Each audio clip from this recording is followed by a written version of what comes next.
in the court of public opinion, the president and his campaign team, have certainly made allegations that will certainly be very influential to his supporters, who likely will, believe what he says because they trust him and they believe what he says in general. But in a court of law, you actually have to bring evidence. And so if these cases are frivolous, if they lack substance, then we hope that the legal process will run its course and that, these cases will be exposed as such. But, if there is actual evidence that needs to be investigated, then, then there may be something for the judges to act on. So I think it's just a question of how many times, will this get appealed? Does it need to go all the way to the Supreme Court? And does the fact pattern actually warrant moving along with a case that we have to see in the next couple of weeks? I mean, I will say personally, having watched Rudolph Giuliani's press conference, that I wasn't quite sure what the basis for the fact was. And I will say, working with a legal analyst at my local NBC affiliate,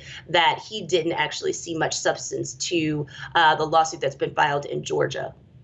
Professor, of course, we are waiting for the final result, but one thing is clear so far, that the Democrats were denied the landslide victory that many had been predicting, many pollsters had been predicting.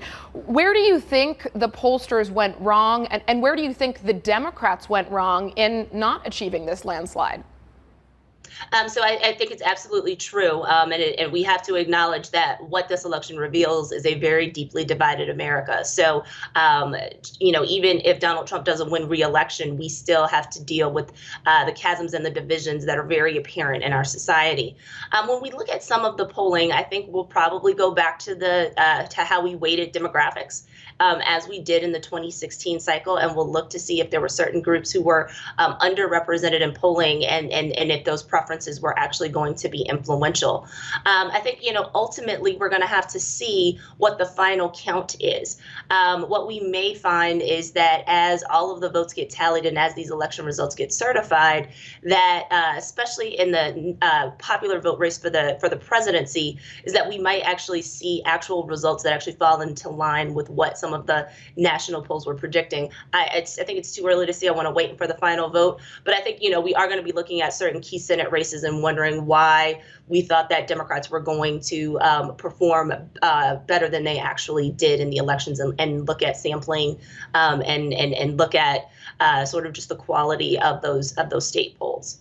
And lastly, looking at where things stand at the moment, how would you characterize President Trump's chances of securing a second term?